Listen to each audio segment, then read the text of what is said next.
Assalamualaikum warahmatullahi wabarakatuh. Perkenalkan, nama saya Alfi Rizkyana Syarif, kelas Manajemen B, NPM D1 1903822 dari kelompok 1, ingin mempresentasikan tentang Multinational Cost of Capital. Materi yang pertama adalah pengertian. Apa itu biaya modal? Dalam kurung cost of capital. Biaya modal adalah biaya real yang harus dikeluarkan perusahaan untuk memperoleh dana, baik yang berasal dari ekuitas maupun dari hutang yang digunakan untuk mendanai suatu investasi atau aktivitas perusahaan. Yang kedua adalah konsep biaya modal. 1. Merupakan biaya peluang dalam kurung opportunity cost dari penggunaan dana untuk diinvestasikan dalam proyek baru. 2. Tingkat pengambilan investasi perusahaan harus memperhatikan investasi dari tujuan menemukan tingkat pengambilan investasi perusahaan investor. 3. Biaya modal dapat diukur dengan rate of return minimum dari investasi baru yang dikeluarkan perusahaan dengan asumsi bahwa tingkat resiko dari investasi baru semua dengan resiko dari aktiva dan dimiliki saat ini. 4. Konsep penghitungan biaya modal didasarkan pada penghitungan A. Sebelum pajak dalam kurung before tax basis. Perlu disesuaikan dulu dengan pajak sebelum dilakukan penghitungan biaya modal rata-ratanya seperti obligasi. B.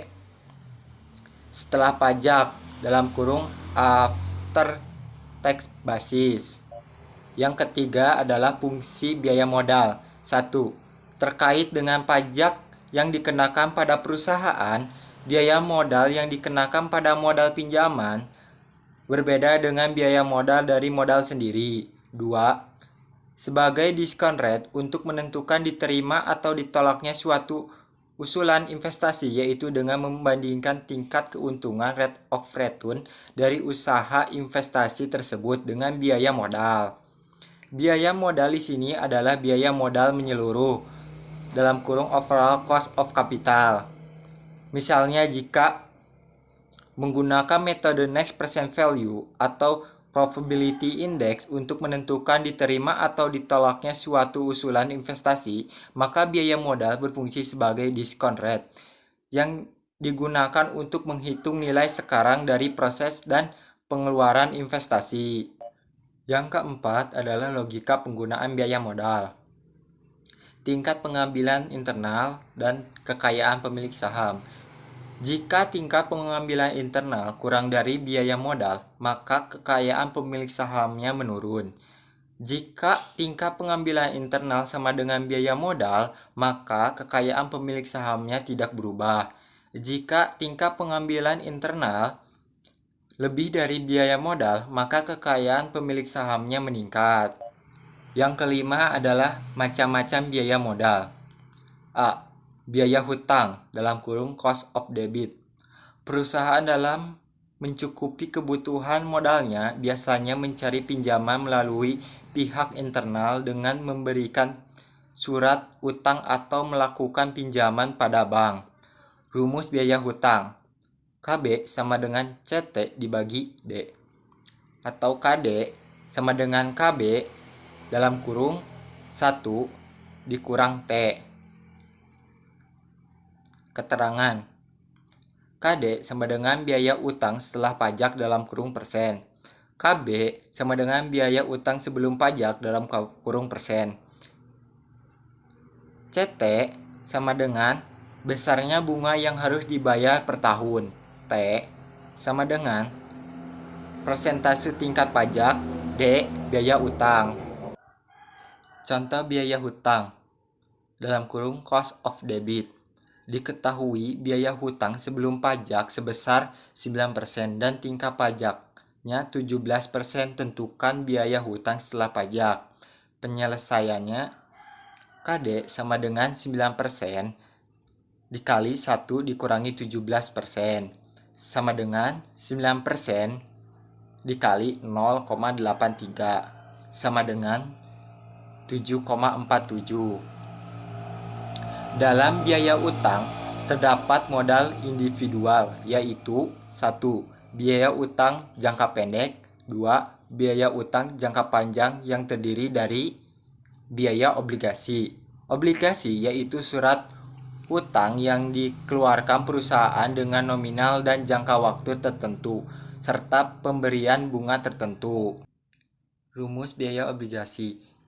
Biaya obligasi sama dengan C ditambah F dikurang P dibagi N dibagi P tambah F dibagi 2 dikali 1 dikurangi pajak. Keterangan C sama dengan tingkat bunga, F sama dengan nilai nominal, P sama dengan nilai jual, N sama dengan umur obligasi. Contohnya, 100 lembar obligasi dikeluarkan dengan harga nominal 75.000 per lembar. Umur 10 tahun dijual dengan harga 67.500 per lembar. Bunga sebesar 10% dan pajak sebesar 25%. Penyelesaiannya, biaya obligasi sama dengan 75.000 dikali 10% ditambah 75.000 dikurangi 67.500 dibagi 10 dibagi 67.500 ditambah 75.000 dibagi 2 dikali 1 dikurangi 0,25 sama dengan 7.500 ditambah 750 dibagi 71.250 dikali 0,75 sama dengan 8.250 dibagi 71.250 dikali 0,75 sama dengan 0,0868 atau 8,68%. Biaya hipotek.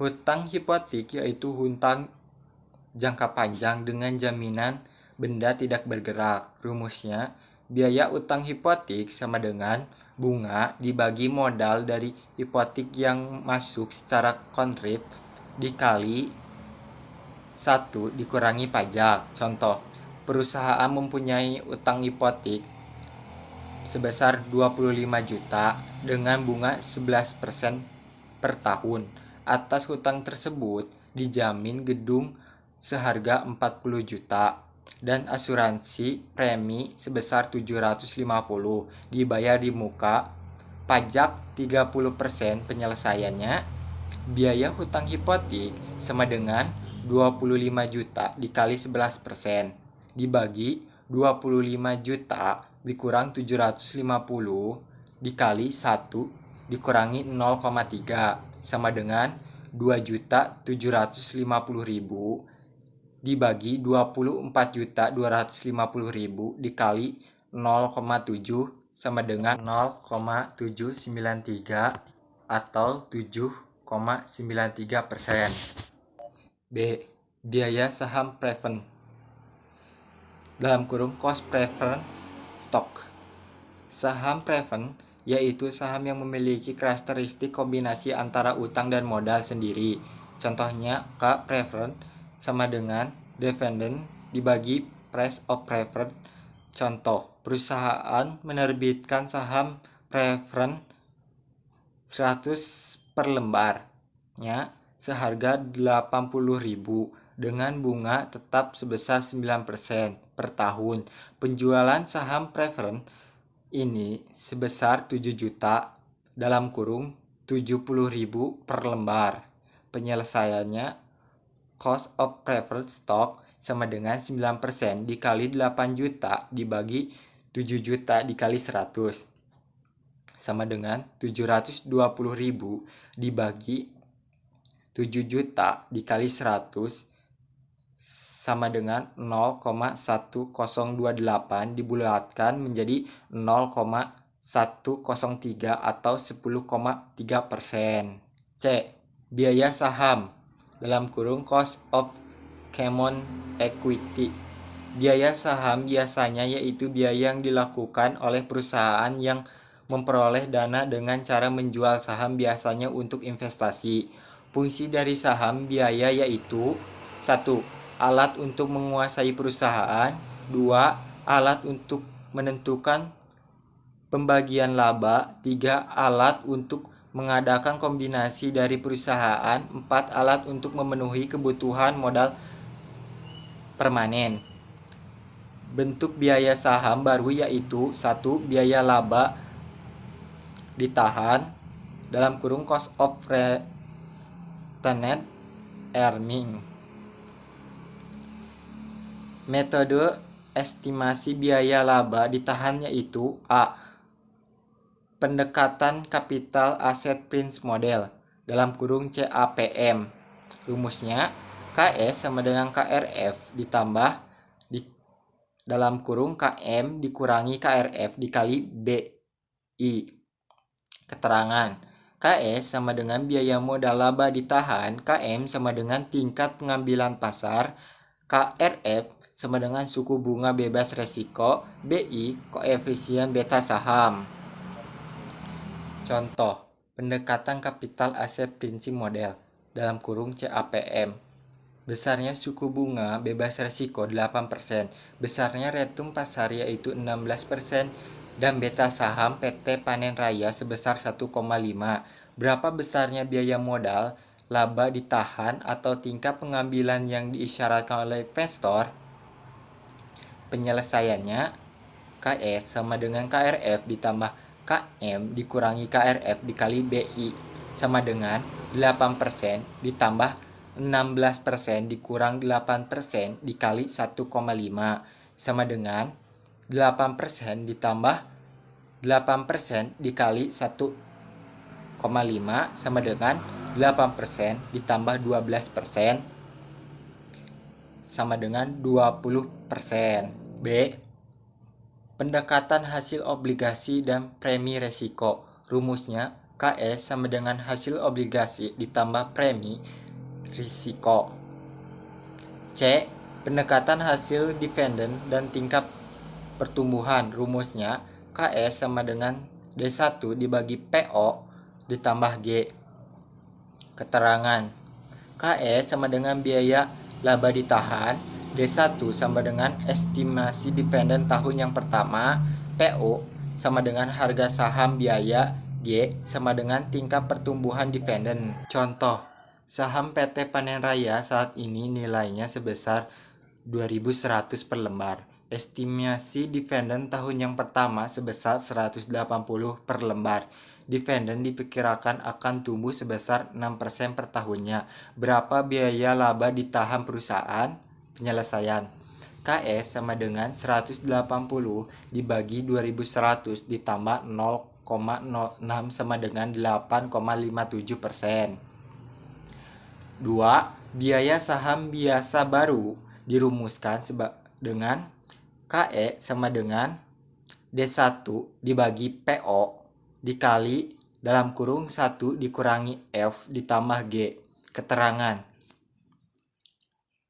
KE sama dengan biaya modal saham biasa, D1 sama dengan dividen yang diharapkan pada tahun pertama, PO harga pasar saham sekarang, G pertumbuhan dividen saham per tahun, F sama dengan biaya emisi. D. Biaya modal rata-rata tertimbang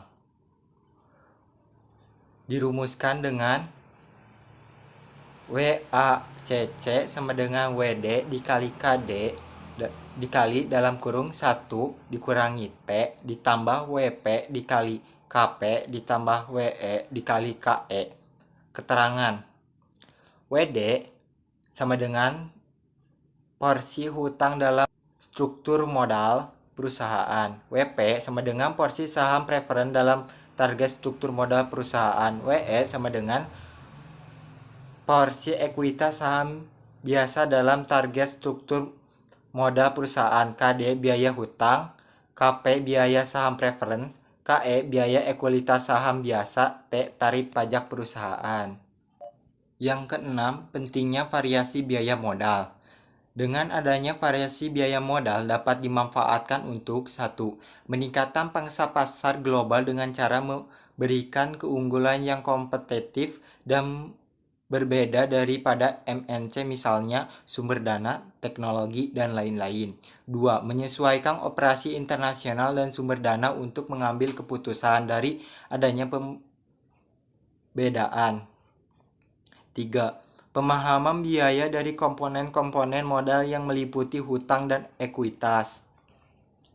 Yang ketujuh, faktor penyebab besar kecilnya biaya modal.